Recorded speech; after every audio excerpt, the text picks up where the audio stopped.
now go to the tax man.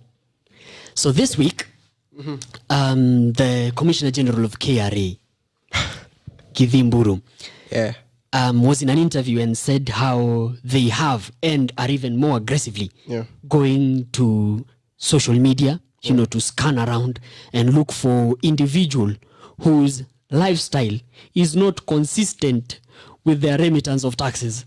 And an interesting thing is a report came out, must have been on the 11th, or if not 10th of November, that since the Commissioner General said that, there's been a 60% surge in the number of people going to KRA website to confirm, if they're in good terms with the taxman, the KRA compliance, trying to download it and see if you're cleared. So that there's been that upsurge to people to see if they're okay. KOT has been a buzz with that, and I think the KRA admin on Twitter has upped his or her game there. We've seen a lot of reaction there. So then my question is, how effective is this? Is this going to yield results?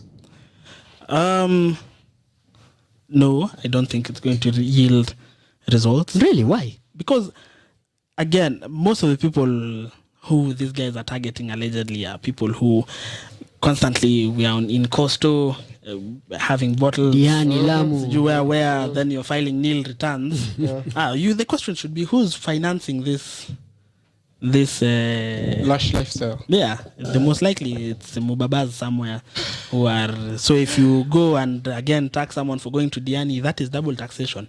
The Mubaba already got taxed on his income already. Are you being serious, man? At double taxation. That is double taxation, bwana. These people, whoever is sponsoring these trips, bwana, and the drinks, they've already been taxed.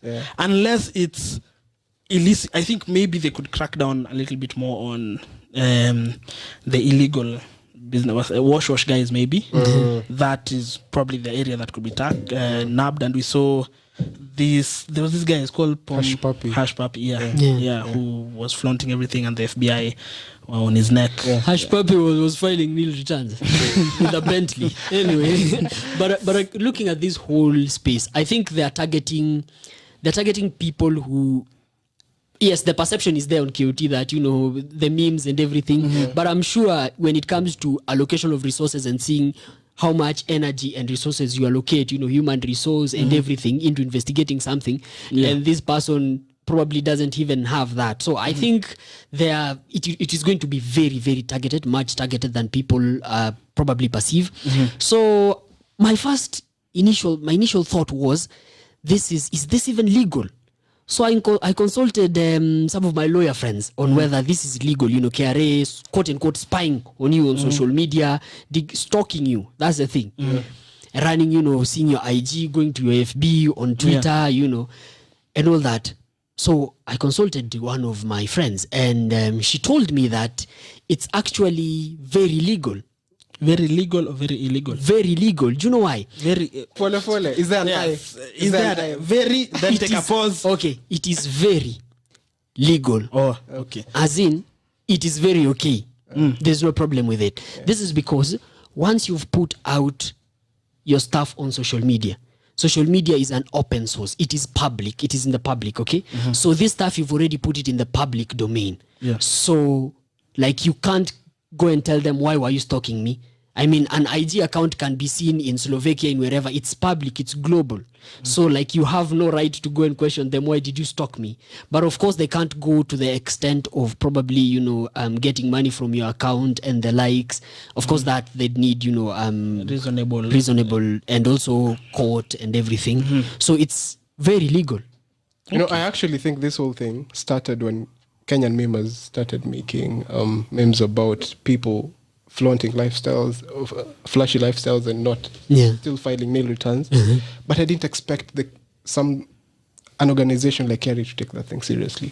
To this point that they're now, I only post something on social media that is representative of what is atypical of my lifestyle. I won't tell you that today I'm having. That's you.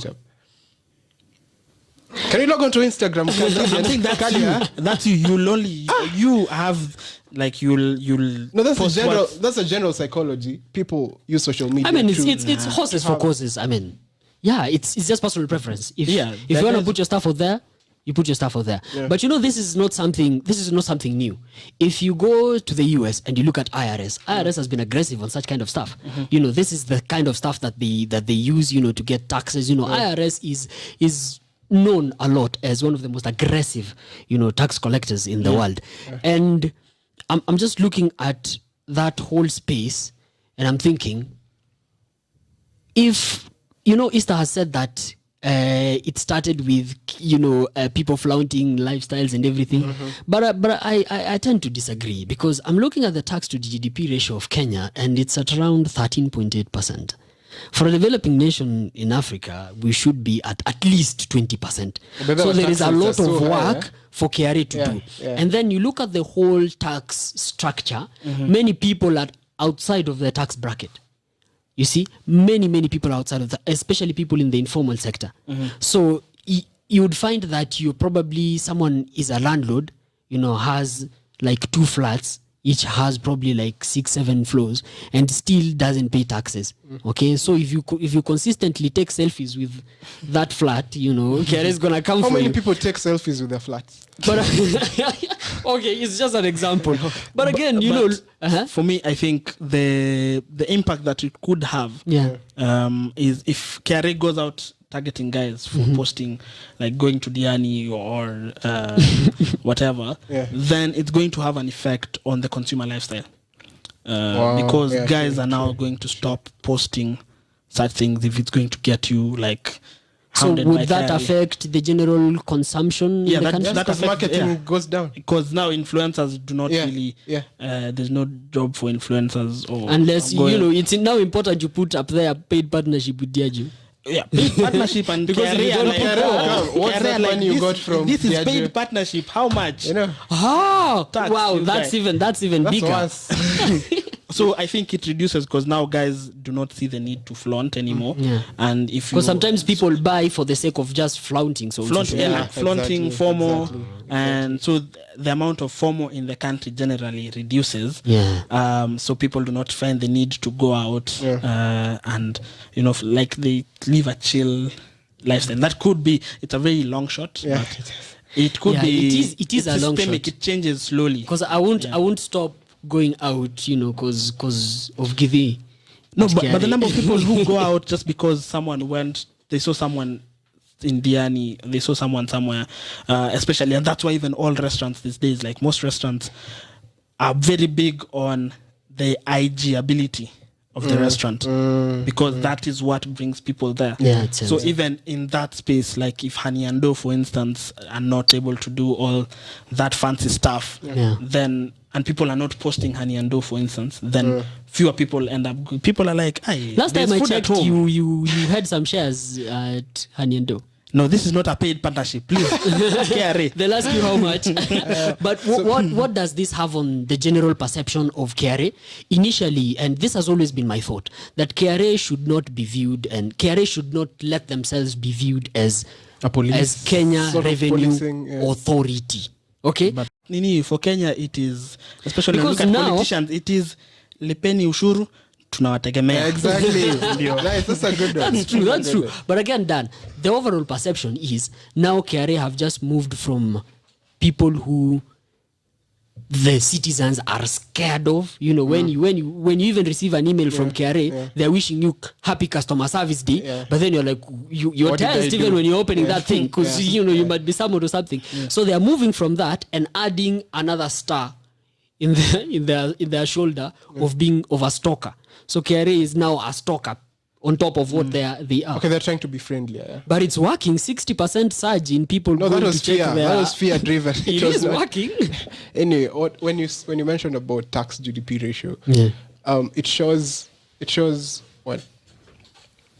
It is lower than it should be. Yes, it is at 13.8%. We should be at least 20. Especially considering that we are heavily taxed as well. Corporate tax at 30%. Our graduated scale for personal income tax is also quite high. I mean, but if you look at the developing nations scale, 30% is okay. Yeah, but for those guys, they get benefits. Like Norwegian, for instance, we can see where the money is going. They're happy to pay taxes. Swedes are happy to pay taxes because they can see where it's going. Hospitals, they have good infrastructure. But we also know where it's going. We also need to remember Pandora. But you see, I know. So well, I didn't say that. The amount that is collected in terms of tax revenue, it is quite high. But what shows up at the treasury is a very different figure because a lot of money is lost. Yeah, I mean, the president, while he was the Minister of Finance, admitted that we lose a third of our budget. A third? Look at that. Then how many years later he comes and says, again, we lose, is it 2 billion shillings per day? Yeah. So we are almost... Those are the areas the governance of the country should be focusing at not trying to go into people's private lives to try and squeeze out money out of. Literally squeezing what out of stone. But I think at the end of the day, for KRA, this thing, instead of targeting ordinary citizens, the first step they should start, the first place they should start with is politicians. Yes. Like, we know politicians' salaries, we know how much they earn, but do you know how much they remit? They're not taxes. They're not taxed, for instance. Their salary is not taxed. The salary of politicians is not taxed. Yeah, MPs' salaries are not. See, they passed it when was it? 20, was it the 8th house? You'll make this guy run for parliament. Yeah, the basic salary is not for parliament, for senators, I think, and MPs are not taxed. Yeah. But we do know that based on the salary and the lifestyle that these guys have, like there's really a big difference. So if you are to start there. Yeah. But again, I think the problem is I don't know whether there's any incentive to start there because again, do you guys think KRA has the infrastructure to implement that? Because we have a whole recent DST was introduced. Yes, they have. Digital services tax. Yeah, I mean, how many people have been paying that tax? Let me start from the point where you say if KRA has the capacity. If you look at sub-Saharan Africa, it's just South Africa that's ahead of Kenya in terms of the capability of our revenue collection methods, and even just the general capacity that the collector has. iTax is a very important tool. I was talking to some friends in Malawi, and do you know for them, when they are filing taxes, like there's no iTax. You see the way you can just file your taxes from your phone. Like there you have to deal with physical papers. You see? That is efficiency, but I'm asking about, you've introduced a digital services tax. Yeah. Right? So you if you start want to an know if Instagram KRA shop, is capable, you start an Instagram shop. That's the best way to go. I think I've tried them, but anyway. You've tried them? Yeah. Okay, don't come for me. But Unajiseti. There's no proof. Anyway, what was I saying? You've started an Instagram shop, yeah? How are they going to tax you of the proceeds or profits you get from that shop? Have they started doing it? I think do they have the capability or the infrastructure to do it? And if they don't, how can they start if they can't follow an Instagram page, how are they going to follow your page and come for you? Come on, bro. Now, they can. But then there's a trick there, As I've always said, when it comes to businesses in the informal sector, sometimes they don't have accounting, they don't know their numbers and everything. So even it might be a challenge for KRA, auditing and everything. But when it comes to DST, where KRA started, of course, it's not a day's work. Okay, but where they started, they started with YouTube, if you advertise on Facebook, on Twitter, and all the other places, I think they'll be going down to that. You happen to have a business on Instagram, so watch out. You've just called them, you've just spooked them. Wait, I've remembered something. Yeah. Actually, I retract that statement. When you start a business, or say you generate some revenue from YouTube, they're not coming for you. They get it from Google. If it's Instagram, they'll get it from Meta. They'll withhold it. Yeah, and remit to. Okay. Yeah. So I retract the whole thing about how they come for you. I think for these established digital players, your YouTube, Google, Facebook, Netflix, I think for them they are good. The challenge is now me starting a clothes shop on IG, or a place where I'm selling Mwikos on IG and that kind of thing.